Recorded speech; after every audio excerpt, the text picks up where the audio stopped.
claydoughs, I'm Remnite, your colorful dough light, and welcome to the 4-part series of how to get started in VTubing in a PNGTubing format. This is part 2 of 4. If you haven't watched the previous part of this series yet, I encourage you to do so. You can find the playlist that contains all 4 parts of this series in the description of this video, as well as on my YouTube channel's page. Okay, so now we're over at where my reference sheet is at, so I'm just going to click over there. So basically, I made this entire reference sheet along with all of my templates, overlays, streamer cards, anything that had to do with my VTubing for, like, I guess, both illustrative purposes and for streaming purposes, etc., using Canva. Canva is a free website that lets you create whatever kind of things that you need to make for free. It isn't a perfect website. There definitely are some issues with it that I'm not happy about, but it's still one of the better options to use if you are not familiarized with, just kind of like creating your own, I guess, reference sheets, creating slideshows and, posters and things like that, or, getting template sizes for banners for certain social media network sites. So anyway, I made this for my own PNGTuber model. My PNGTuber model is both a combo of being a self-sona and an OC. A lot of you know that self-sonas have to do with it being a representation of yourself to some degree, although not perfectly necessarily, or a one-to-one, appearance kind of like accuracy or whatever.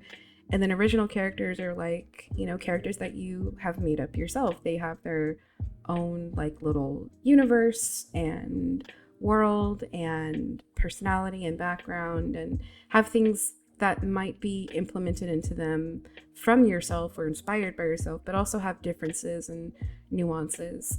So for me, I treated this just like I would if I was making a character that had to do with something outside of VTubing and PNGTubing. So I just went about it in a normal way for me as an artist, rather than just sort of, I guess, fixating really, really hard on making it like this extremely accurate representation of who I am as a person, both physically, mentally, or emotionally. It gave me a lot of free rein to think that way. And in the long run, I think it will benefit me in the future going forward as I make updates to it. But now we're going to move on. So my character concept overview.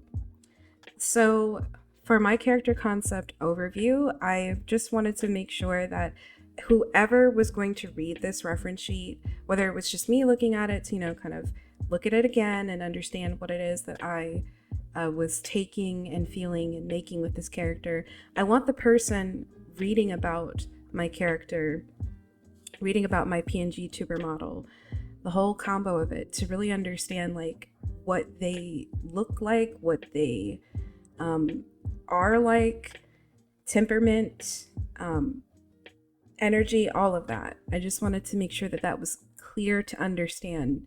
And I will say that this is kind of like, also, if I decide to open commissions anytime soon, I would hope, and I don't require, but I would hope somebody would give me like the lengthiest reference sheet that they could, if possible. It's something I prefer. It's something that a lot of artists prefer. So this is the kind of thing you want to look for. You might be like, oh my God, it's like 16, slides to explain this character. But the more in depth something is, the easier it is for the person who has to either make artwork for it or just, have a frame of reference of what this character is like for future projects. They'll be able to comprehend it more easily. So moving on, I'm going to read off what it says. It says, character concept overview. Remnite is an anthropomorphic being made of children's modeling clay in the shape of a bat person. Their body type is plus size with an ample belly, chest, and rolls. Their height is typically 3'7". I do want to say I am not 3'7". I'm 4'10" in real life, but I wanted my character to be smaller than what I was because I just thought it would be, cuter. Their hair is 2C3A, that's the hair type. It's typically a hue of yellow to gold with a gradient blending into the color of white into a rainbow at the ends of the hair strands. Their entire form is malleable, so they can make themselves look however they like, but if they stretch their clado form to its limits or add on too much to their density, it can cause them to feel very fatigued and worn out. Their clado skin color and pattern both permeates and shifts as they move, but their pattern frequently contains shapes like hearts, flowers, stripes, and both even and uneven circles. They are very mellow and easygoing, with a fondness for saturated colors and eclectic fashion styles that have an air of carefree vibes. They use a cane to help support their movements as they are prone to bouts of vertigo, dizziness, and muscle weakness in their legs. In real life, I am a part-time cane user, or better known as somebody who is dynamically disabled or an ambulatory cane user. I have to use a cane at times when I have bouts of vertigo, dizziness, or muscle weakness in my legs. I especially have to deal with that when I have to go up and down things like stairs or great heights. So I wanted to make sure that that was included into my character and something that I could, be able to, I guess, make very clear. I didn't feel like I made that as clear with my previous model before my rebrand. So I wanted to really make sure that I did it this time. I'm sorry for stumbling so much today. I got like dry tongue. Okay. Also, although they have wings, they actually can't fly, much to their dismay. So although they're a bat person, they can't actually do what a bat does. They're literally just in the shape of a bat, because really their, I guess, power, if you want to call it powers, is just that they can change their form. That's pretty much really all that they can do right now for the lore, as far as I'm concerned. Their name is spelled Remnite, but it's pronounced only as, no, their name is spelled xXRemniteXx, but it's pronounced only as Remnite. Its general meaning is tied to the term rem, rapid eye movement, and the word night as slang for night. The reason why I went with the name Remnite, it just sounded nice. I liked how it sounded. It didn't really have to be a thing that meant a thing, but I wanted to make it mean a thing. I guess if anybody asked. The reason why I have the X's in the name, even if it's not pronounced that way, I was just kind of thinking of mainly it's the whole vibe of their character is very retro at times. So I just wanted something that gave me a throwback to when I was online, as a kid. Think of AOL and Messenger. I think it's MSN Messenger, chat rooms or instant IMing and things like that. We all just used whatever characters we wanted to make our usernames. It didn't always have a deep meaning to it. It's not really supposed to impress upon you some sort of idea about them other than that's their name. So I know a lot of people have trouble when they're pronouncing it, and I feel so bad because now I've added in my bios on my social network sites for it, the pronunciation using, the rem night right here with the capitals or whatever, just so if they do have a hard time, they can, but it's not a big deal if somebody messes it up though. Okay, moving on. Outfit key features list. So this is super important when you're making your character. If you have something on them that you feel is going to distinguish them and is going to make them, very recognizable, is it going to be something that, whether it's a part of a first outfit in a series of alt outfits that they could wear, or just the main core outfit that doesn't really get changed, you have to really figure out what parts of that outfit are what you would view as key features that make them extremely noticeable and really make them feel like they are their own dresser of a sort. They're the one that chooses their clothes. It's not you, the one who's designing them or the person who's commissioning them. It's their own personality coming through and saying this is the type of stuff they would wear. For my character, I wanted them to be like cluttered because one, it was a challenge to myself to do that, to draw characters like that. I tend to draw characters in a very simple way, and I'm trying to deviate away from that a little bit more. I want it to be a little more complex, even if it means like, yeah, I'll have to take my time for drawing them. It's still something that felt like I needed to go and get over that hurdle and just let that be something that I could do. So their key features are their pom-pom rubber band hair ties, both at the top and bottom of their braids. They wear platform jelly sandals, and I'm gonna get to that later because I know a lot of people will be confused about platforms and like people who are cane users wearing them, but I'm gonna get to that later in a minute. Platform jelly sandals, and they do have like little flowers on them. You can't quite see it from far away, but like if I zoomed in a ton, you can see like the little, oh goodness, sorry, this is the clickable one. You can see the little flowers on them. Another key feature for them is, oops, sorry, fix the size really quick.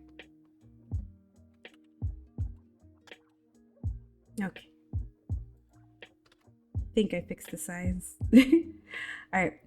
Another key feature for them is round glasses. I don't actually have to wear prescriptive glasses. I wear reading glasses, and I wear glasses that help me see when I'm drawing on the computer, or whether I'm drawing on my old art tablet, or when I'm just drawing in my sketchbook. My eyesight has gotten kind of bad over the years. It's probably because of, not taking care of my eyes as well as I should. So I just wanted to, include round glasses into it, because I do have like different sets of round glasses that I wear on a frequent basis when I am doing things like drawing or reading or just anything that involves me having to focus my eyesight. There are a couple of glasses that I have that are not either for reading or for prescriptive purposes or seeing purposes, but are just like for more of a fashion thing. I only wear those sorts of things when I'm going to something where I don't have to worry about that. Other thing that is included for key features is their multi-pattern earrings. There are actually a lot of patterns going on for their earrings. I'm just zooming in so we can have a look there. It didn't really translate as well as I wanted it to when I was drawing it. I really just stuck to the same art brush that I wanted to use to keep that crunchy texture that you can kind of see like over here going on. But I still feel like it was good for the alt outfit anyway. Because they're made of clay, I felt like there are parts of them that could be, I guess, flat colored, and other things that would be like look a little more, I guess, shaded and softer. It didn't bother me that not all of it got to the same rendering as other parts, because I kind of feel like when you are looking at them, you're looking all over the place, and that's the intention of it. It's to kind of keep you busy, keep your mind busy as you're staring at them. The next key feature are the half-pinned wavy curly bangs. I kind of mixed in between using the Medibang school brush and the watercolor brushes, both the wet one and the dry one, to render how their hair looked. I kind of made it look a little painted, but not entirely painted. And the half pin curls was really just an idea because I was thinking of how I like how Sailor Moon can look sometimes in some of her outfits. But I didn't want to completely just rip off what her hairstyle could be at times, or other characters on that show's hairstyle could be at times. I just wanted something that made me think of it. Now, I'm worried about whether or not it's actually possible to make these types of hairstyles, but again, they're made of clay. It could just be completely made up. They could just, I don't know, make a little snail shape and then stick it on the back of their head or not the back of their head, on the front of their head, and that could be the hairpin for all we know. We don't actually have an idea of it. Okay, moving on. I made a cane for them, and I tried to make the cane's textures stick out a little bit more. Most of the things you've seen, I've tried to kind of make it look like it's glittery. I don't know if I fully achieved it. I went for it anyway and tried to give it a go. But, you know, I gave it a shot, and I added some stickers on it. It's not a typical cane shape, but it is a kind of cane shape that does exist. It's not how my cane shape in real life looks like. I mainly made it that shape so that it would fit into their hand. And I feel like that's fine. I feel like it should be bulbousy and kind of cartoony because I wanted my model this time to be less anime focused and more cartoony. I wanted it to kind of look even more exaggerated in places that maybe anime doesn't always do. Okay, the next one are the chunky braids that I made for them. This was made with the brush that I made. I drew a little shape to make a braid pattern to see how it would work, kind of like in a long little chain. And I used the Medibang Paint Pro school brush. Sorry, I always forget what to say for that. A school brush to do the, you know, shape of it and to have the texture of it that I really liked. And the rest of it was just me coloring it as normal and, you know, shading it as normal. I think I just used like an airbrush to shade it, but I used a difference to shade it instead because I liked how it looked as opposed to just going in and putting it in as usual. I had to, this part isn't a part of the brush though. I probably should make a brush for that, but we'll see, because this one's kind of rendered a lot, and sometimes when you render something too much and make a brush, it doesn't always look its best.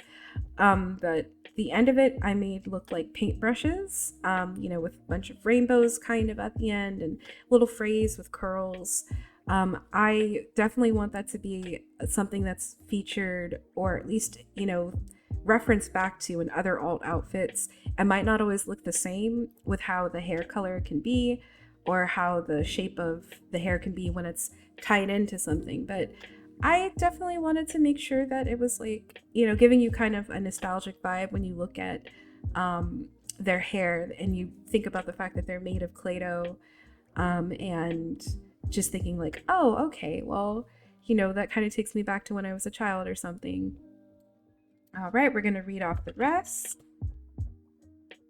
Okay, so the rest of the key features are a holographic tube top with faintly transparent indigo fishnet mesh under the top, as you can see here.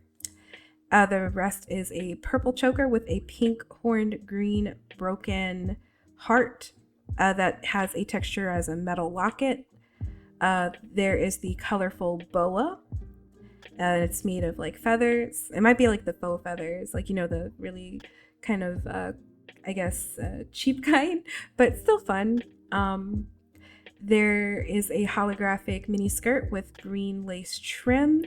I'm not actually super happy with how the green lace trim came out. I used a brush for that to make it. So I don't know if I'll change that later in like future updates, but you know, I wanted to just keep going with it and try experimenting as much as I can. Achieving the holographic kind of shine look that I was going for was pretty hard, and I'm still not really sold on the fact that I made it holographic. It kind of looks like this one is more holographic on the top for the top part with the tube top or whatever, but the bottom part kind of makes me feel like I almost inadvertently made it seem translucent, like more translucent and transparent than I wanted it to be for the bottom skirt. So I don't know. I'm not sure how I feel, but moving on. They have mostly opaque black and pink fishnets right here at the bottom. This one, for some reason, I just couldn't find a color combination that I felt comfortable with, but kept on experimenting until I landed on something. And green/black cheetah pattern furry leg warmers. This was also used with a pattern brush. If you're getting the theme that I'm using a lot of patterns to make things, it's because I haven't really done that before, and I'm trying to force myself to try new things when I came to making this character. Okay, moving along.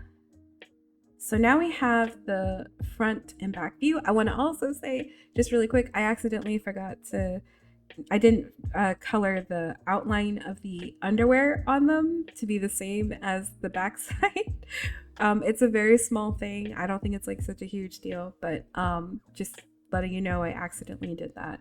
But for the front and back view, I wanted to make sure that when a person saw my character, that they had an idea of like, okay, what do they look like without the hair, without any of the clothing, any accessories, anything that could really obstruct from seeing and understanding just what their anatomy looked like.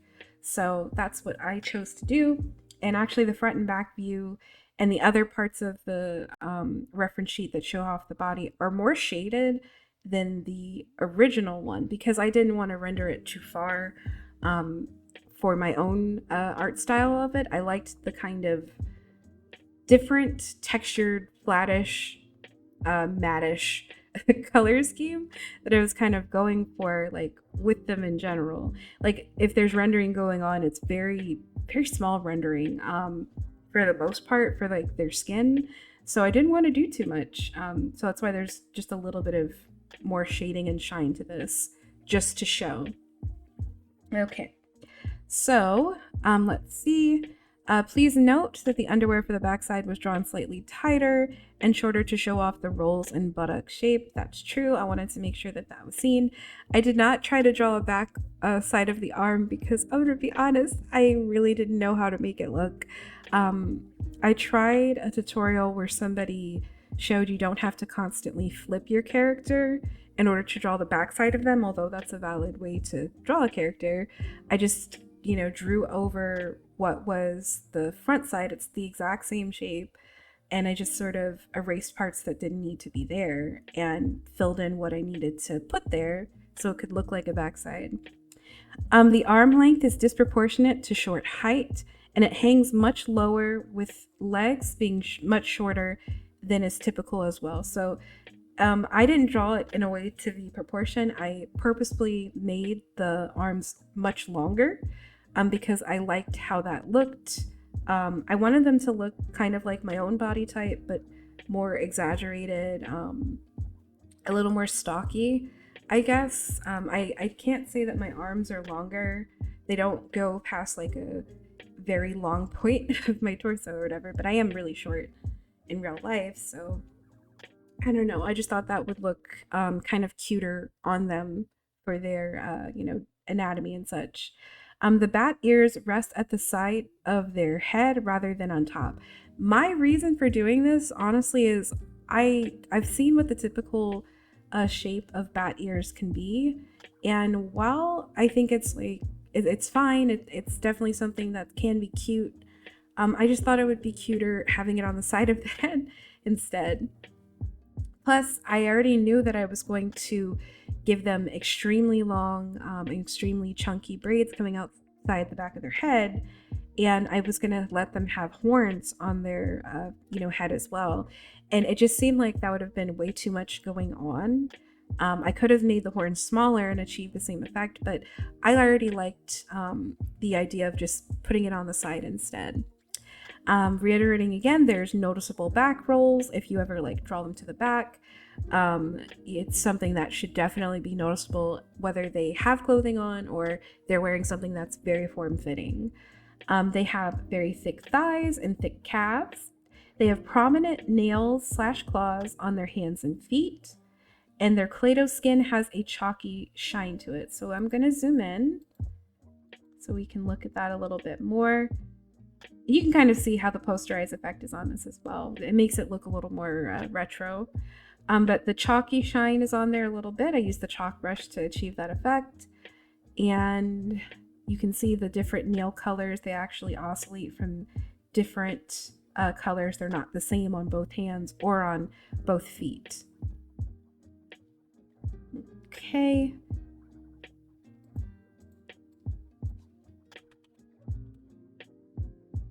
All right, we're going to keep going. So body part 2, facial features and limb characteristics. Now this is really important, especially if you have a specific kind of model or character that you're turning into a VTuber model that has unique features to themselves that aren't typical. Now, most people, when they're drawing a human, they'll draw a human in what is considered the usual normal way, depending on, you know, what they have going on. This isn't to say some people can't be missing certain, you know, characteristics, or can't have different characteristics than what's considered, I guess, basic human anatomy.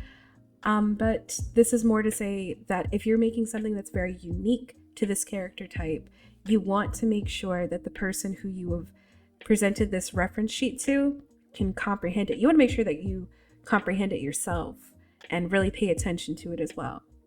So from the side of their head, it's very bulbous, extremely bulbous. I wanted it to look kind of like a, I guess, kind of like a melon, but like a really exaggerated melon for their head. I didn't draw what their ears would look like from the side because I haven't really figured that out yet.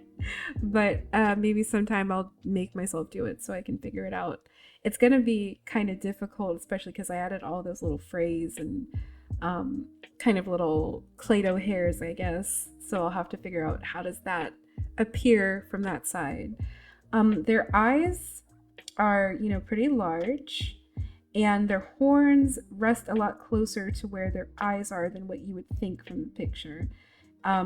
It doesn't really have a great scope to really show you that, because I tried to go and reference, you know, the distance that I could see that I drew for how I made the front face look and make sure it could match up as best as I could. But I'm not really sure how well it actually translated. Their eyes have very bulbous lashes. They're very cartoony. I was kind of referencing a lot of like rubberneck, not rubberneck. They take that out. Rubber nose cartoon, not rubber nose. Oh my god, rubber hose cartoon. Sorry, it took me a minute to remember that. I wanted to kind of have the type of eyes that have the little chip in them, little, you know, cut of slice of the pie kind of in them, and I wanted to have the eye lids that have that glossy kind of shine going on. Their snout, I didn't want it to be too big. I wanted it to match the size that I could see from the front face. So it's not super large. They kind of have a bit of a pushed out chin more than I anticipated drawing, but it's whatever. I think it works for them. All right, we're gonna read off what the other characteristics are for just a second. So we've got the mouth and the snout. I had that be one thing together when I drew my character and when I made the different, I guess, frames to make the gifs that I needed to while I speak, because it would have been a lot more difficult to do it if I had separated them. The shape of their nose is like a heart or kind of like a bean, and their fangs are very rounded, and the tongue is very, very shiny. And they have a little bit of lipstick on too. And the lipstick is always going to be green no matter what character I put them, or not character, whatever outfit I put them in, because I'm lazy and I don't feel like changing it. Plus I think it looks, you know, cute. Again, their eyes are set far apart from each other. They're actually pretty far apart for them, because I kind of wanted to have this doughy-eyed look going on, especially with how big I was making the eyes to begin with, and those lashes. The lashes have their own little shine in them, and it kind of looks a bit gummy-like, not on purpose, but you know, I thought it'd be cute. And I decided to do less this time when it came to the design of the eye color and the irises, because I tend to kind of do a lot when I make some. But for my own, I wanted it to be simple. I just wanted it to really feel like it was a cartoon type of aesthetic, because I thought that would look best. So I just made 2 rings that were in the shape of a circle and just a star shape. And, you know, that was it. For their hands, I decided to make them clawed tri-finger hands. And my reason for that is, 1, I don't like drawing hands. And I wanted to, if I was going to make this model, if I had to draw it all the time, make it in a way that I could stand to do it every day. I tried to draw it with 5 fingers, and I tried to draw it with 4 fingers.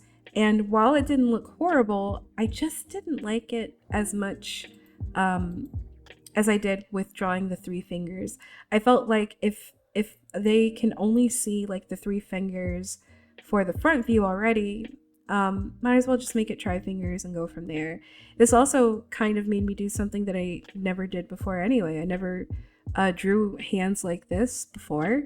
So this is a challenge in and of itself to do on a regular basis, but it's one that I could tolerate a little bit more than 4 fingers and 5 fingers, although I'm still learning. And I have it shown from palm up and palm down. Okay, we have the front view of the wings. There is not too much that's, difficult or different to say about them. I meant to make them in the shape of bat wings or somewhat bat-like wings. I don't know if I did that perfectly, but I did my best. I would say the main difference is that I added some sharp type of horn coming out of it that I felt would look more aesthetically pleasing to the theme of it. And below, it's the back wings. For the back wings, I wasn't entirely sure how to draw it and make it seem like those are the back of the wings. So for like the inside of the wings, I made sure to kind of have these, I guess you could call it lining and borders that really show that this is like the inner wing shape kind of going on into it. And I just got rid of them for the back wings and made the back wings look slightly darker from the back side. So at least there's a bit of a difference from that. Okay. And we have these circular eyebrows. This one really doesn't have a lot to say. I just made circular eyebrows because I don't really like to draw like full out eyebrows for my own characters that are meant to be self-sonas. I just think it's funnier when they have like little dots on their head. So that's why I did it that way. There's nothing more about that that's too deep. Okay, reading off the little details about it. Eyelashes on head do not change their directional appearance, nor do they move downward for blinking. So that means that, how normally eyelashes might be drawn from the side profile view, like this way. I decided, I don't want to do that. I think it looks better like this because they're made of clay. So quite literally everything on them is not necessarily going to be accurate, and it's meant to look more cartoony and a little more goofy. So I'm not aiming for realism. I'm just kind of aiming for, it looking adorable to me.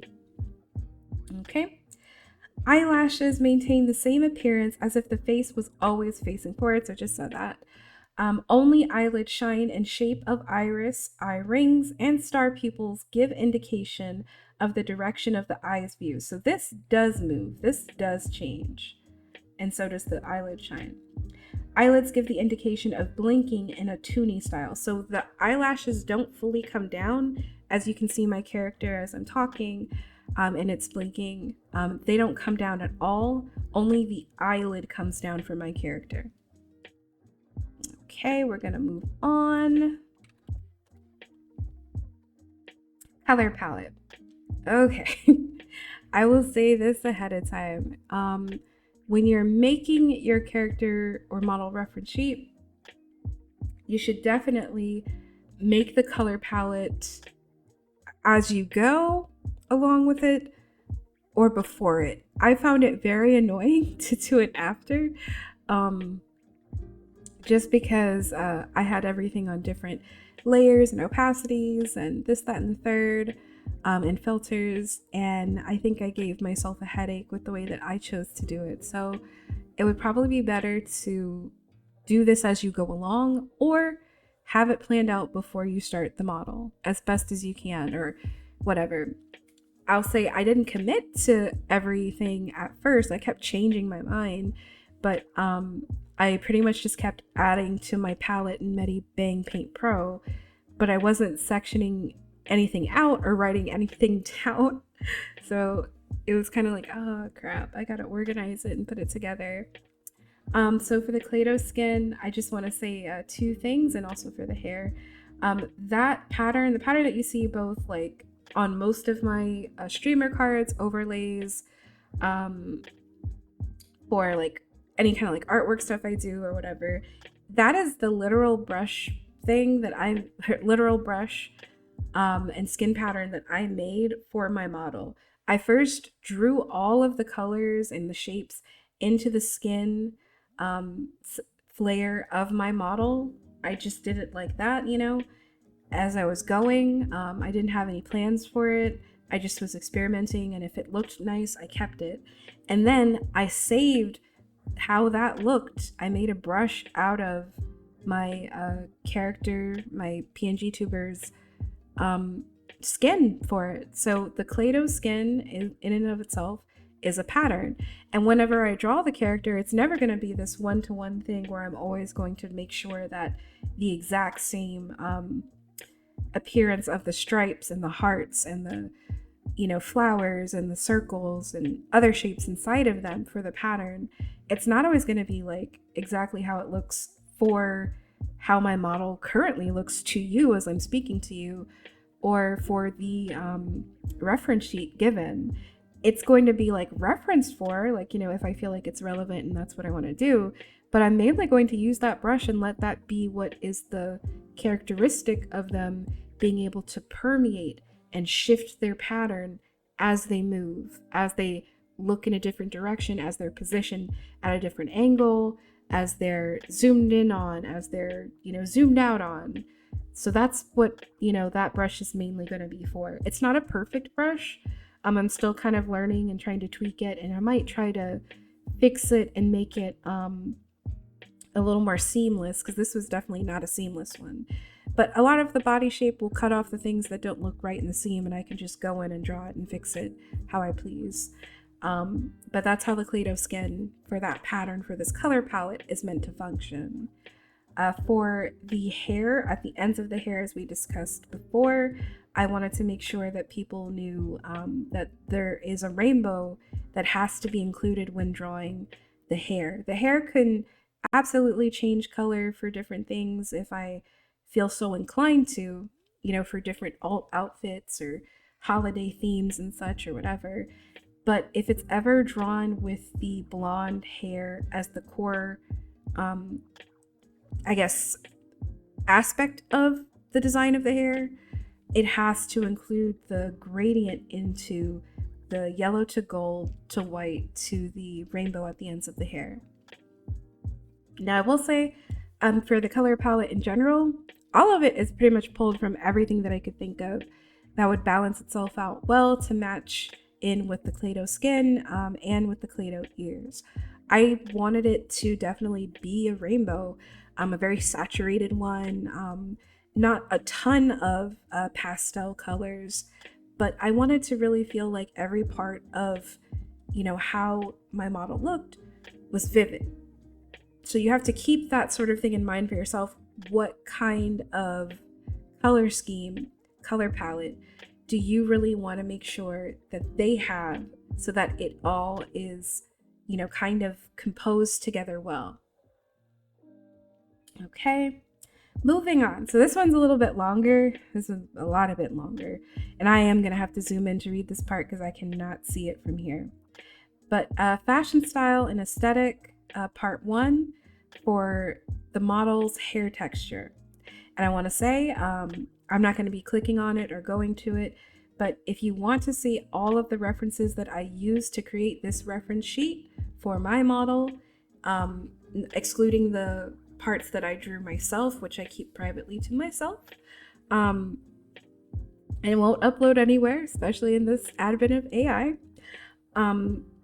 you can go to my Pinterest board for my model. I'm constantly adding to it. I'm constantly adding like things that inspire me to like make for them, or, you know, make an outfit out of, etc. That's what I choose to do. All of the sources for this entire reference sheet can actually be clicked on and accessed. You can find the link to the reference sheet on my card or on my Ko-fi page.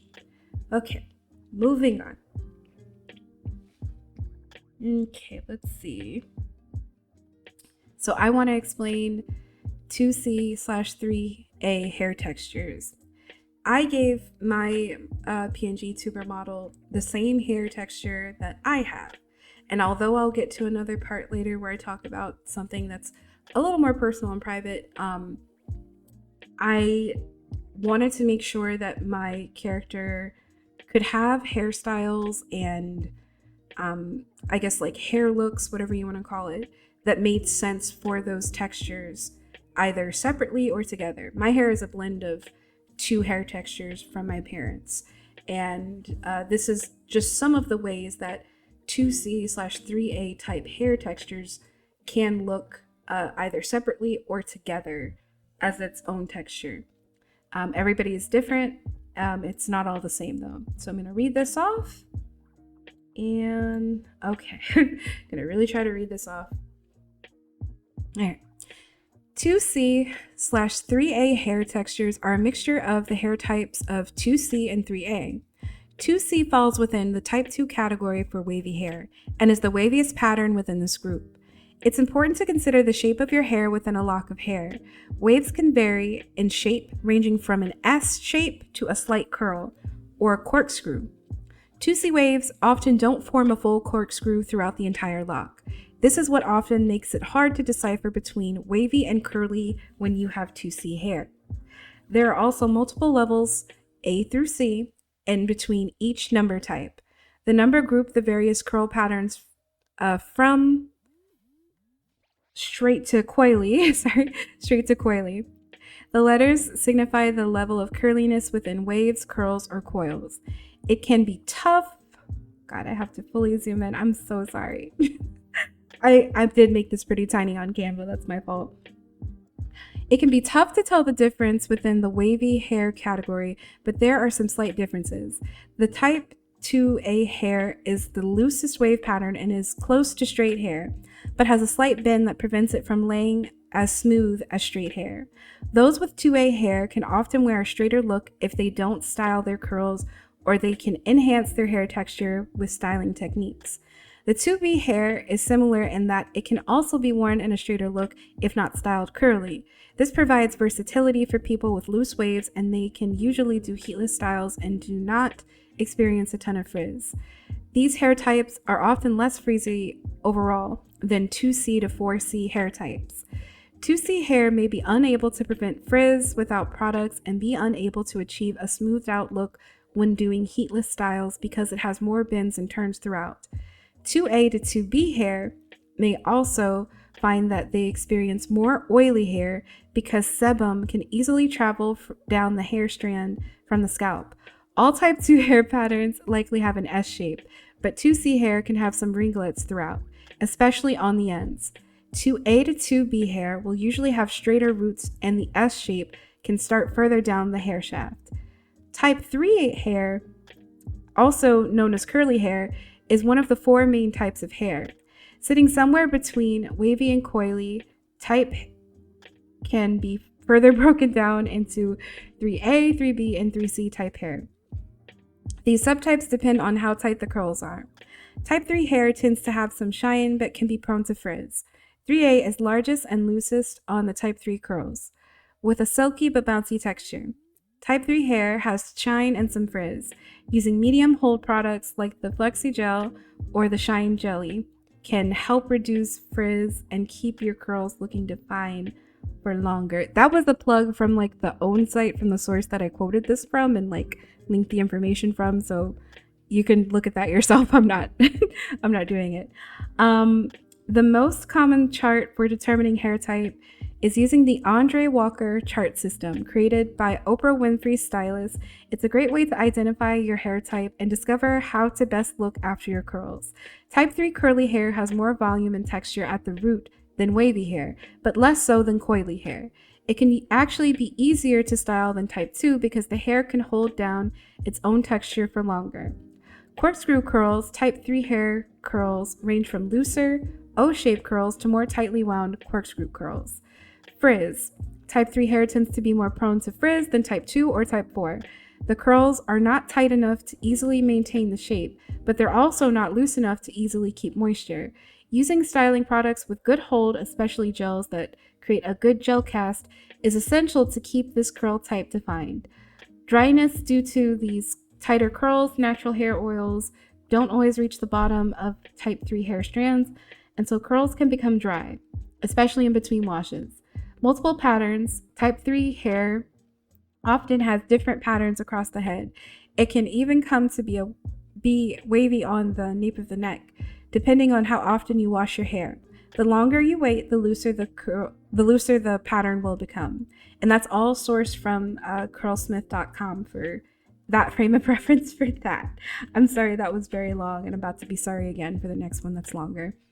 But that, I want to say, like, when you're telling your person who's ever helping you create your VTuber model, or if you're doing it yourself, you should have an idea about physical characteristics for your model, so that you can understand how they're going to look and how certain parts of their body are going to appear as they're doing different actions and different things.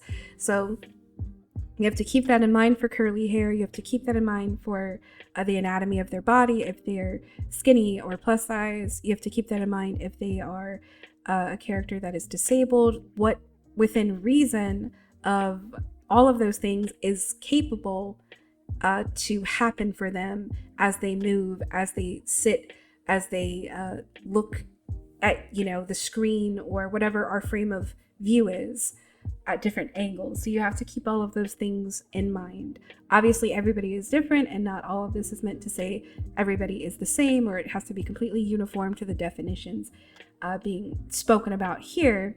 But this is just saying keep an idea of that. Okay. Next one. So this is the more personal one. I'm going to start off with the disclaimer, but I want to say fashion, style, and aesthetic, part 2, artists, me, hair texture, and background. So I'm going to start off with saying this very, very quickly. So please note presently that I veil my hair publicly and only show it how it currently appears to my spouse, family, and close friends. I'm not required to veil in my spirituality, which is a mixture of my beliefs in paganism, animism, and ancestor worship based on the cultures that I come from. It is a choice to. Showing my hair as it appeared in the past doesn't bother me, nor does it go against my beliefs. I only wish to keep how my hair currently looks from the start point of my beginning to veil private at this point, because it is of my belief that how one's hair presently appears is sacred and is not something to be shared with people who I don't consider close to me in a familial, intimate, and or bonded friendship. I also want to add it's very unfounded belief that anyone of any spirituality, religion, or faith doesn't or can't style their hair beneath their veil of choice. A great many of us do, and just like people who don't wear veils do, and we don't wear our veils 24/7, obviously. So that's a little tidbit. I'm somebody that veils their hair, so I keep how my hair looks private. How it presently appears private. And again, I don't care how it looked in the past, because that's not really the point of why I do it.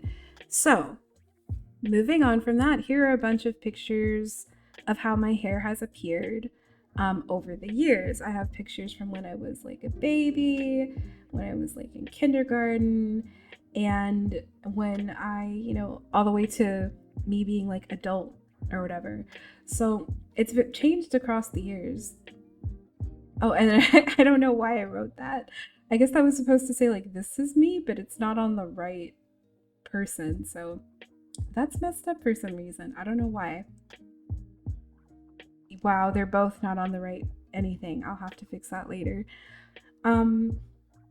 Yeah, so my hair is type 2C to 3A. So it's a blend of, what my parents' hair textures are.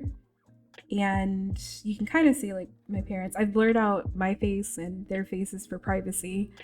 But yeah, it kind of looks like it, but it's like kind of hard to tell if you can't like see everything. So I might zoom in a bit more. All right, so I'm going to read this off. We talked about this the other day. So it's not a surprise. I am Black and I am Indigenous. I'm Black and Indigenous with West African, Chata, and Taino ancestry, Taino Borican ancestry, respectively. And also, there's a different way that you can spell Chata. I typically spell it with CHATAH. I forgot to in this one, but it's not a big deal. My parents' hair types are 4B to 4C for my mom, and 1C to 2A for my dad. All of my siblings' hair types are between 3B and 3C.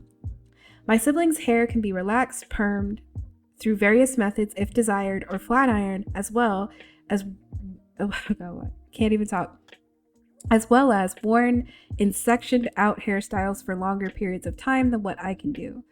Unlike my siblings, my hair type is 2C to 3A, looking different from their hair textures and our parents. It can be straightened with a flat iron rather than permed and relaxed in the way their hair types 3B to 4C can. Though I did have a relative with a hair type like mine who got a Brazilian blowout, which works on all hair types, and they did so frequently. I never did it. My hair, like all hair types, can be styled in a variety of ways, and how it can appear can depend on its level of porosity, moisture, dryness, oil amount, manipulation methods, and hairstyling tools used, but it has its own set of limitations. While my hair can be sectioned out and be styled in braids, twists, cornrows, faux locks, etc., my hair is very loose. These aren't styles that I can wear perfectly without frizz or the weight of braided in synthetic hair, human hair, or yarn for very long. My time for wearing sectioned hairstyles, at least for me, is 75% less than what somebody with type 4 hair is capable of being able to handle for themselves. While I can't wear them long, I try to tend to them as well as I can for the time that they last. When brushed or teased out, my hair can look fuller, but the number of curls and waves in it can become reduced significantly.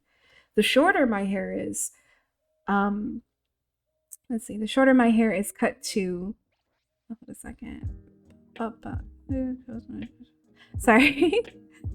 shorter my hair is cut to or styled as, the less apparent the waves and curls are until they reach a long enough length to be seen. When that length is reached, the curls and waves are tighter at shorter haircuts and hairstyles, and looser when grown out long. When dyed or bleached, damage can occur, which can make my hair very dry and more prone to frizz, and loosen my hair texture from its original wave/curl pattern. When I've worn wigs, I try to stay between type 1A to 3B hair textures that it could be realistically styled to. I never wear anything past 3B to 4C because, at least for me, for my comfortability, I don't feel like I should. The photos shown here show my hair in its natural state at different lengths and hairstyles over time since childhood and into adulthood. However, it should be noted some hairstyles and hair states are shown during times that my hair has been dyed, highlighted, bleached, and or sectioned in hairstyles with yarn braids, yarn faux locks, and cornrows. I don't even know if I'm gonna edit all my faux pas in this. This is just we're casual today. Okay, I'm gonna start off with this. This is the longest my hair has ever been in my life. And for some reason, I felt compelled to constantly change it. So my hair was over, I think, 2 feet long at one point. And if you can see, when it was super long, and by the way, it was never dyed in this picture. So we're gonna have a look at it. It was never dyed in this picture. It was never bleached, highlighted, never put into any kind of hairstyle at all. I had it just like this. That's exactly how my family wanted my hair to stay. And it did, at one point, it was getting so long that it kind of did this kind of, I guess, stringiness. You know that thing that happens when your hair might be hitting the peak length that it's going to be or going to get. and I don't necessarily know if this was my peak length that it was ever going to get, but I just noticed it's something that when you have really long hair and it's continuously growing out, it's never being cut, not even for trends, that it can kind of look like this. So I had that going on. Okay.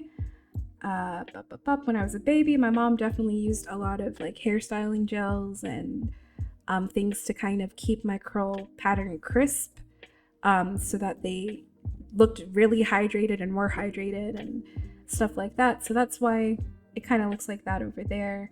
Although I feel like she probably didn't do it for the baby photos. Probably not, you know, because I was probably too little for that.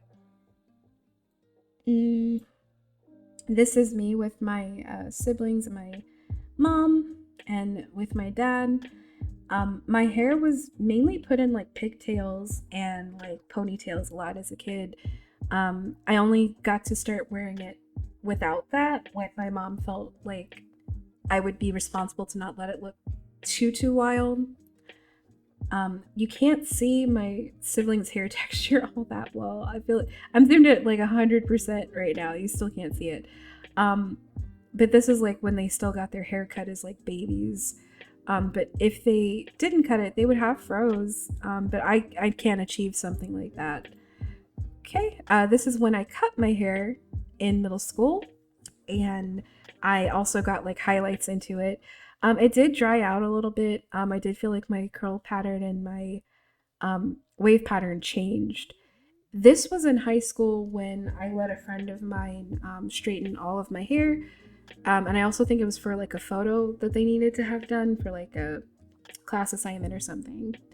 And it was pretty long then. I went through this wave of letting my hair grow and then cutting it and letting it grow and then cutting it, just back and forth. This is also me in high school. This is when I styled and sectioned out my own hair. This is my own hair, like no extensions, no yarn, no human hair, no synthetic hair or whatever, just my hair. And I braided it. It didn't look the best, as stated before. When you wear them with that type of hair texture, it's just going to get loose really quickly, unless you take really, really good care of it. And sometimes it can be a strain on your scalp if you do it too frequently, and you can cause you to have traction alopecia if you aren't too careful. This was me when I went to the prom and when my mom styled my hair, and I think I had a friend help style my hair there too. And there was a ton of product in there to make sure my hair stayed very curly and very wavy. This was me again in middle school, not middle school, high school, me in high school. And I got my hair styled by a couple friends at school. It wasn't super long at the time, but they did their best and it was really cute. They gave me cornrows and it was like 3 of my friends working on different parts of my head, and there were different shapes to the cornrows going on, but it was still fun to do. Okay, this was me, I think, during the years that I was graduating from high school. My hair, I cut it short and I also got it highlighted again. I got it lightened just a little bit, but not too far off from what my natural hair color was.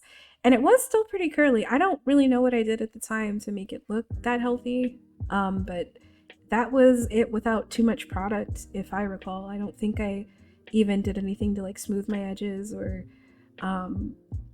did any like special like co-wash anything going on, or wash day for that matter. It was just short enough to where I didn't have to worry about it.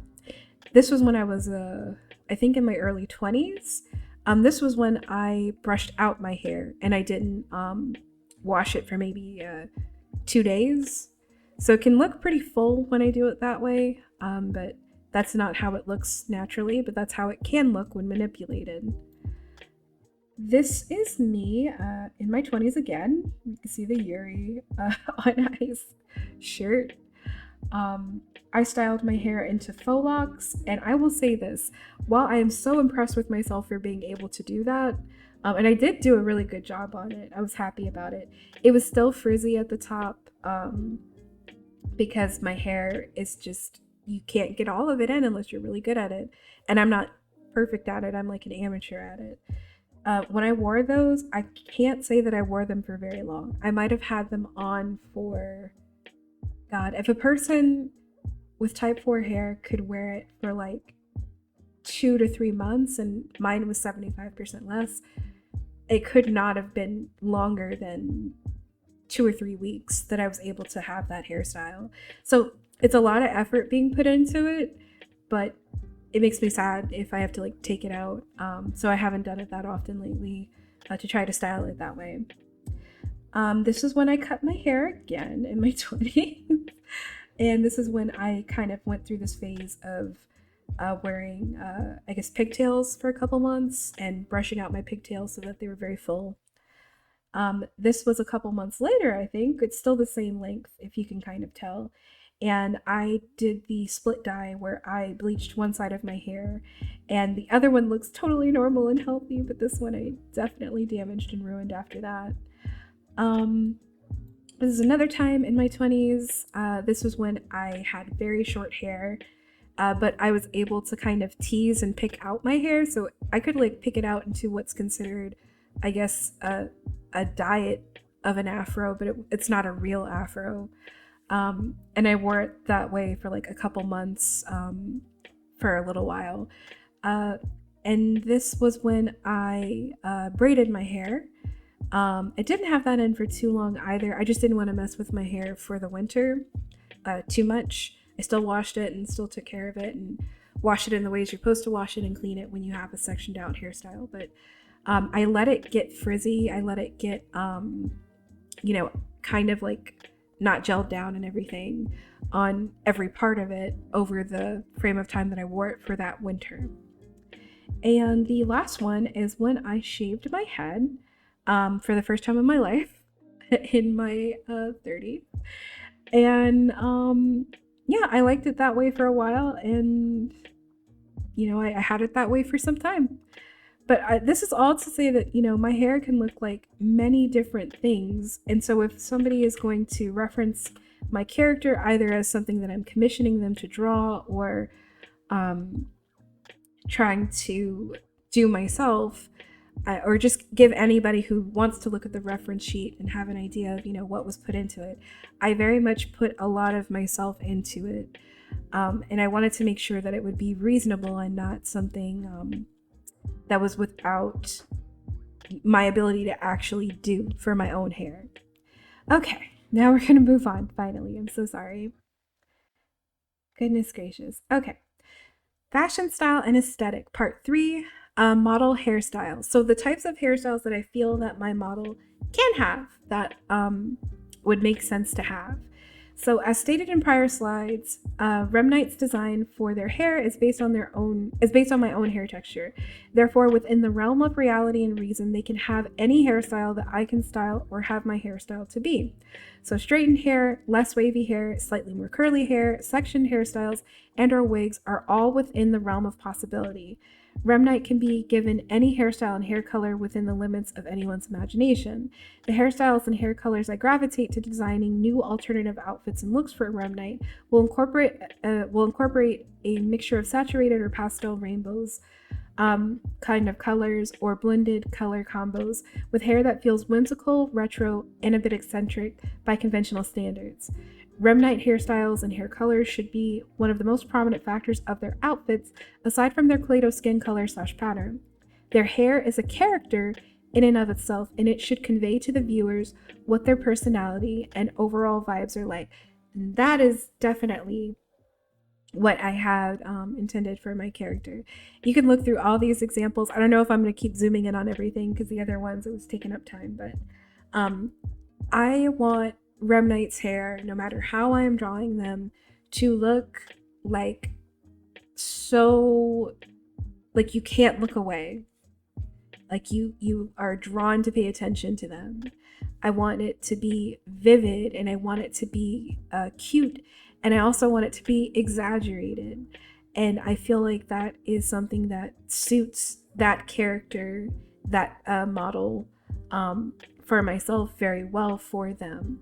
It makes me feel excited to work on things for creating all outfits for them by doing so.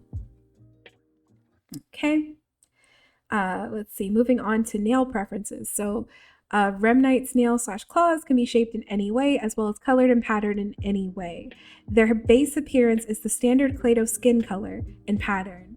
When altered, it will deviate from the Clay-Doh skin color and pattern as seen on Outfit 1, with its solidified glossy appearance on the hands and feet.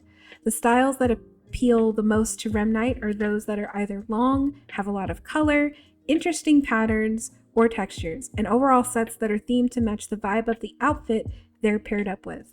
While the nails in the outfits designed for the model may not always steal the show, in illustrations they should be just as noticeable as the character's hair. And this is like my own preferences as well. The only difference is like color scheme, but I like to have long nails. I like to have nails that are really exaggerated and really intricate.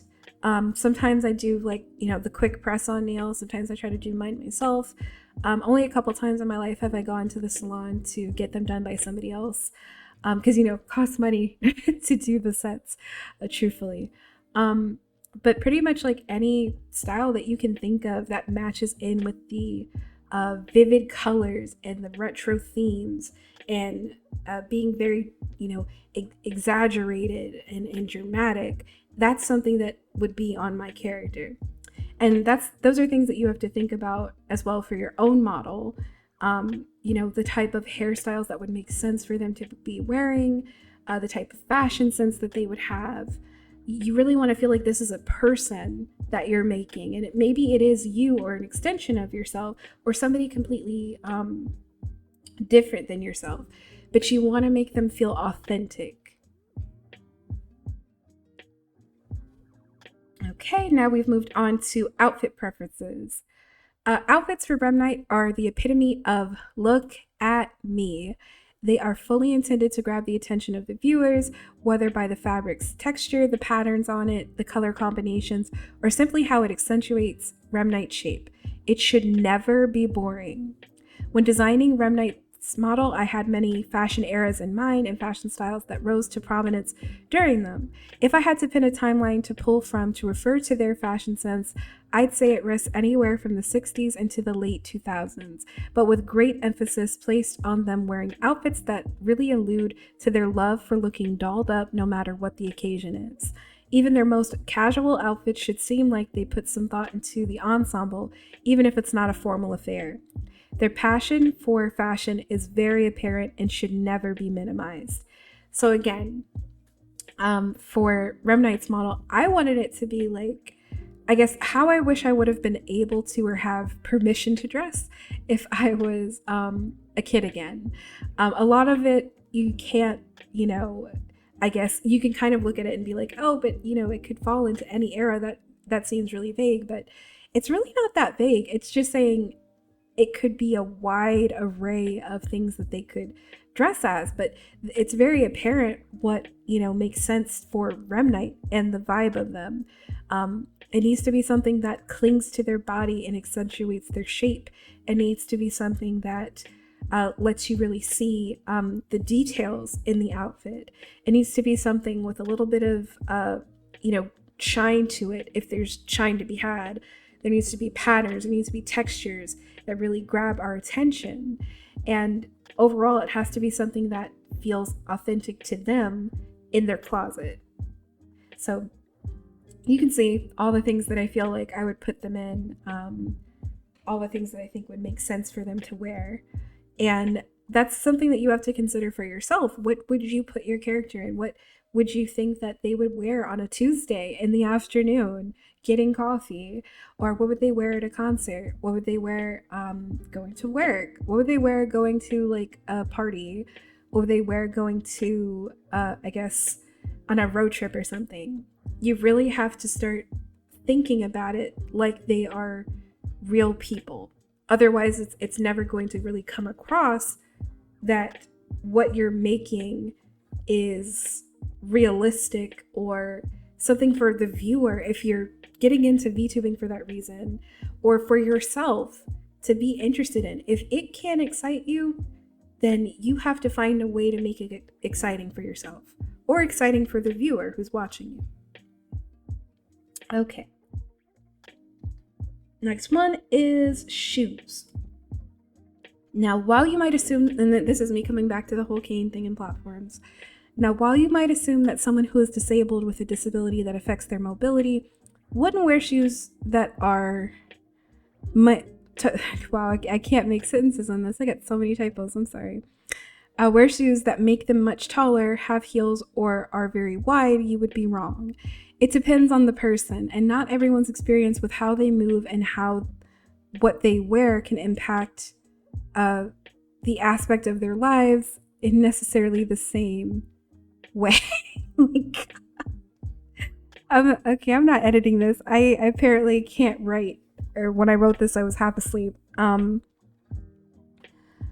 What it's saying is not everybody who has a disability, whether it's the same disability or a different disability, has to align to what somebody who is not disabled or able-bodied believes that they should wear for their own sense of health and safety, etc., etc. I draw from my own experiences as a dynamically disabled person, specifically in regards to being a part-time cane user when I have my bouts of vertigo, dizziness, and muscle weakness in my calves. Remnite, like me, favors platform shoes and enjoys how they feel wearing them. That being said, Remnite, like me, doesn't wear platform shoes all the time.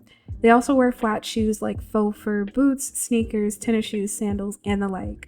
The only shoe that neither of us wear are stiletto heels because they hurt our ankles severely to the point of immobility, sadly. One thing is unquestionable. Remnite shoes are intended to generally bring their outfit ensemble together, unifying it both in appearance and in theme. So that's very important. For my character, I really wanted to make sure for them, for the model, that they got to wear shoes that I myself would feel, excited and happy to wear. And I wanted to make sure that it made sense for the outfit that I was putting together for them. When I go back to really look at that outfit, to really look at, what I designed and, came up with for, how they would look, this is it's a bit of a raver outfit. It's a bit of a clubbing outfit. It's a bit of a, it's very much, I'm pulling from, for this particular one, and it's themed, a very Y2K kind of feeling. And that was intentional. And everything that I was doing for it had to make sense for it. So I put together something that I felt comfortable with for the shoes. And I didn't want to lean into too much of the stuff that I dress like on a day-to-day basis for myself in real life, because I wanted Remnite to be, I guess, a bit of a polar opposite in fashion, but still have the same types of tastes that I do right now. I, in real life, don't actually wear colorful shoes like this at all, and I don't wear colorful clothes like this at all. Someday I would probably like to. I like to experiment and see what I'm comfortable with, and just see how new things feel for me. I constantly change my mind all the time about different, I guess, eras that I like to dress as and things like that. But it's something that I can still think, when I was a little kid, would I have died to wear something like this? Would it have made my whole life to get a chance to wear something this fabulous? Then yeah, that's something that I would want for them. So think about that for your character as well. Really think about, if you're really trying to put yourself into it, or just trying to create something apart from yourself but is still interesting, is this something that they would be like, you know what, this cost a lot, but I'm going to save for it, and I'm going to make sure that I can wear that, I can have that accessory, I can have those shoes, I can have those clothes or something. Think about it. Or if they're going to DIY it, is this something that they would DIY and make for themselves? Okay. I'm sorry if it sounds like I'm shouting at the thing. I'm so congested. Just want to make sure I can be heard clearly. Okay, accessories. So preferences for accessories for Remnite are varied. The key point of the purses chosen for them is to wear something that should be based on 3 simple elements. Is it colorful? Does it have an interesting texture? Does it have an interesting shape? You'll see Remnite with a great many types of purses because of this. They mostly have a penchant for things that are a novelty, i.e. shaped, colored, styled, and textured in a way to look similar to their real-life counterparts. For Remnite, no purses are featured in Outfit 1, but may be incorporated into outfit updates or further outfits to come in the future. So I don't have any purses on them yet. I didn't really think that far ahead, and honestly, since I added the boa to their character design, I felt like if I added the purse with what was going on right now, it might have seemed like a bit much. So I chose not to, but think about the types of accessories that your character would use and wear and have on their person on a daily basis. Either, again, is it something that they would die to buy and have inside of their like wardrobe, or is it something they would make from themselves, or is it something they would be gifted by their friends or something? Really try to think about that as you incorporate it into the concept of your model's design.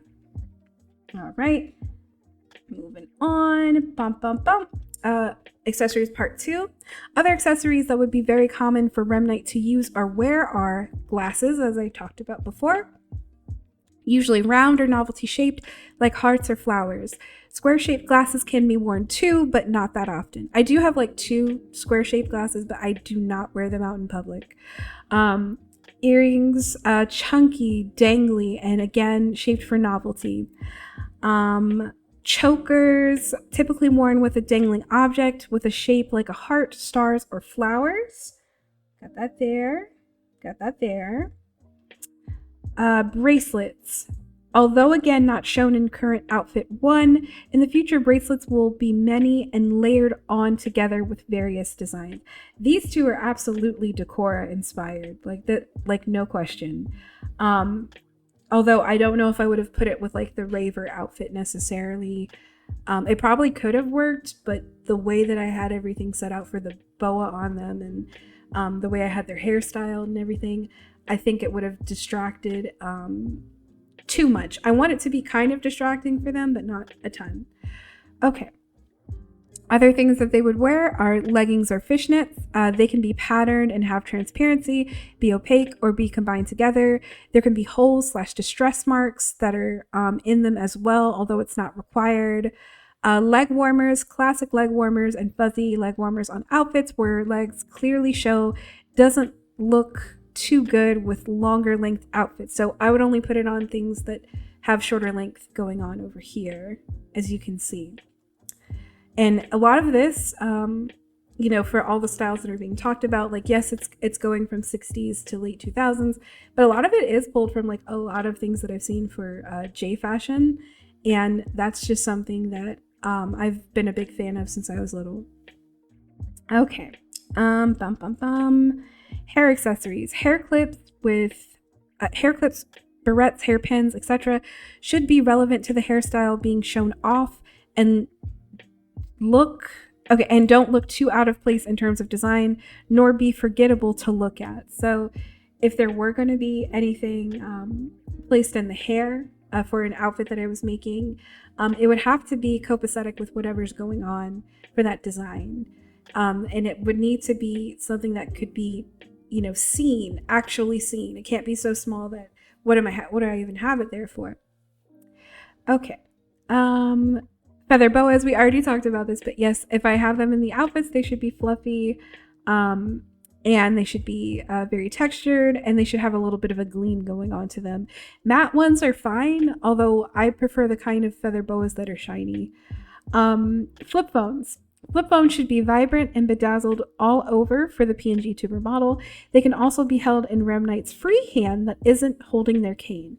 In Remnite's hand, for the position of the model, for front facing, if we were to turn them around and have them face where we're facing, they're holding the cane in their right hand and their left hand is free. So that's where a phone could be placed, although I might have to redraw that hand in order for it to look like it's being held properly, but I'm not sure about that. Like purses, when worn as an accessory, what matters also for other miscellaneous accessories is the same set of questions. Are they colorful? Do they have an interesting texture? Do they have an interesting shape? All accessories can actually work for Remnite's design if they make the outfit worn look even more busy. Again, nothing worn by Remnite should ever make them look boring. It's okay to match the theme, of course, and utilize various elements to help it seem unified, but it should never blend so much into it that it can't really be easily recognized or noticed by viewers. So, reiterating those points again. We're almost near the end, I promise. Okay. I think this is the last one. Is this the last one? Yes, it is. Okay, this is the last one. Fashion, style, and aesthetics, home design. While background scenery hasn't been drawn yet for Remnite's PNGTubing, because I took screenshots from my Animal Crossing playthrough and used it for that, I would hope to, in the future, either to draw or commission scenery that focuses on the type of home I imagine that Remnite would have. It would be just as colorful and distinguished in textures and patterns to match its model counterpart. I would want for it to match the theme of Remnite's whimsy, retro, and carefree vibes, as well as be as eccentric as possible. Oh my god, I'm sorry. I can't read. Perhaps each room of the house as well as its front and backyards would all have their own theme set for them and features that communicate those themes clearly. I got all of these room ideas from Pinterest as well, and I tried to make sure that none of them were AI. I really hope none of them were. But for the most part, this is something that I think would be a very cute idea for me to focus on. It could be another project just along with me learning how to make and both animate and make my own assets to use for my character style. I want to figure out something like that for the scenery as well. I can draw like very basic things for backgrounds, but if you're asking if I have the skill set to make something like detailed as any of this going on, probably not yet, but I have the willingness to learn. And for your own character, you could consider this as well for your background. It doesn't have to be home design. It could just be background scenery that you want incorporated into your PNGTubing. I am a firm believer in trying to mimic the methods of visual novels, how people try to make visual novel backgrounds for the games that they design in general. So try to use something like that. If you're doing it on your own, people do. Actually, they literally trace whatever the room is that they're tracing. But you need to make sure that whatever rooms that you're tracing are either from photos you've taken yourself or you have the copyright to use it or it's royalty free. Don't just pull something that you don't know what it belongs to. You can reference something and that's fine. But if you're kind of doing a one-to-one, like making it look exactly the same and then using it for something that you know that you're going to use to try to gain an income through your VTubing, PNGTubing, whatever, you do need to have the rights to that. So just be mindful of that. It's a little bit of murky water when it comes to using things from games because games don't typically try to go after you for taking a screenshot and having it as a background for yourself, but that's not to say it couldn't happen. So even I'm kind of like playing with fire with that. But that is it. That's pretty much how all of making a reference sheet and trying to come up with ways to design a reference sheet, as well as get started with your PNGTuber or VTubing model, tips can go from my perspective. You can, again, find a link to this reference sheet that I made. Hi, honey. Hi, I see. Hi. My cat is climbing on me. But you can find a link to it on my website, either my card or my Ko-fi, if you want to click on all the links and have access to everything from the credit section and throughout the document for this. But in general, yeah, that's all you really have to do, like truthfully, to try to come up with a model. I got my cat trying to climb on me. And I'm sorry if my character was like frowning the whole time. That was so not intentional. But yeah, these are my tips, and this was my little overview of I guess not overview because I pretty much ran through the whole thing of how to get a character reference sheet kind of together. You don't have to do it exactly the way that I did it. You can come up with your own unique ways, probably things that are less headachy than what I did. Other reference sheets to consider checking out, or just examples of how to make a reference sheet either for yourself, whether you're using it for your your VTubing or PNGTubing or not. I just wanted to give a shout out to anonbeadraws or anonbeadraws. They have a wonderful reference sheet guideline list that I took note of for my own character. It's something that I utilize, especially when it comes to redirecting clients that I have for commissions as well, for how to build up a reference sheet for themselves. You don't have to necessarily make something as complicated or as in-depth as what I did. That was a choice because that's something that makes me happy. You can make something extremely simple. It doesn't have to be a whole lot going on like what mine was, but it's just an example to consider. Another person who has a wonderful reference sheet PDF example, not as many PDF pages as mine was, but of course I don't know, because I don't know if this is their full one or just a tiny little bit that they decided to share. This is from Nyxiabel, Virtual Fae, or NyxGothica on Twitter. This is their example of their own reference sheet for their VTuber model. It is gorgeous and very well organized, and something that should be considered whenever you're trying to figure out, how do you want to unify the theme of what your character is as well. Another person to consider, give me just a moment. Another person to consider for an example of how they came up with their reference sheet. This one was more of a PowerPoint for how they decided to design their character and give an idea of what their character was like. This comes from AlmantasVT on Twitter. He has shown a lot of detail for what it is a person can consider for their own character creation, be it for their VTubing or just for making self-sonos and OCs. It's definitely something that I think everybody should check out. I'm going to link all of their pages, every person I've mentioned, for the reference sheets that I'm talking about in the description of this video, and hopefully you guys can also try to make use of this as well. And I think you can excel at them.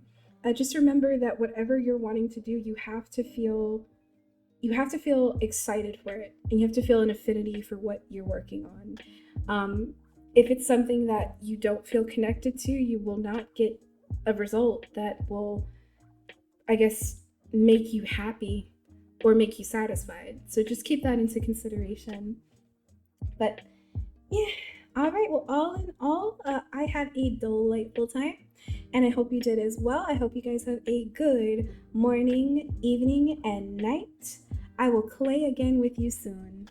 Bye-bye, claydoughs. All right, claydoughs. That was part 2 of 4 of how to get started in VTubing in a PNGTubing format. Keep your eyes peeled for part 3. Until next time, we'll clay again soon. Bye for now.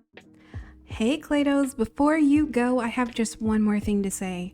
If you want to help support this channel, if you want to help me continue furthering the content creation that I aim to make for you, please consider checking out my Redbubble.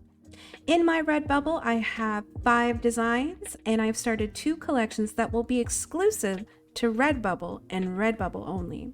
You can find these designs on a wide array of merchandise. There really is no end to it, and everything is reasonably priced, and you are often given the ability to get a percentage off of any of the merchandise that you purchase throughout the year.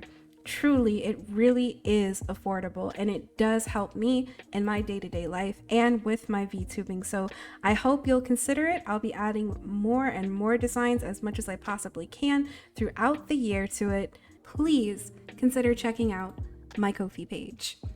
On my Ko-fi page, you can donate as little as $1 for one time. just to help me reach some of my Ko-fi goals, whether it's some things to help, support my household, or towards things like upgrading equipment or, getting access to better software for editing and such. All of that, all of the money that you help me with over there goes into making better content for you on this channel, as well as on my other social media platforms. But if you want to take it a step further, you can consider joining the exclusive Claydough Club tier for $5 per month. On a monthly basis, you will have exclusive access to content such as behind the scenes look at content not shared publicly on my other social media site platforms, one signed digital checkie when you first join the tier. You'll get a shout out on my social media in the form of videos I upload to my YouTube channel in the credit towards its end. You'll have the opportunity to make exclusive requests in private polls on Ko-fi postings about what I should draw or make a video of about next. Now, if you're wondering what a checkie is in this regard, a checkie is a signed digital picture of my PNGTuber model with the date it's been signed, along with my signature, decoration marks, drawing marks, your name or username written on it by me, that I will deliver unto you via direct message, email, Google Drive, and methods made possible through Ko-fi. And if you want to have a sneak preview of what that looks like, here is the checkie that I came up with. I thought it was such a cute idea. I saw a lot of other people were getting into it, and it's just like taking me back to days where I used to be super excited for idol groups and the like. So I hope that's something that can kind of rev you guys up to make you feel just as excited as well.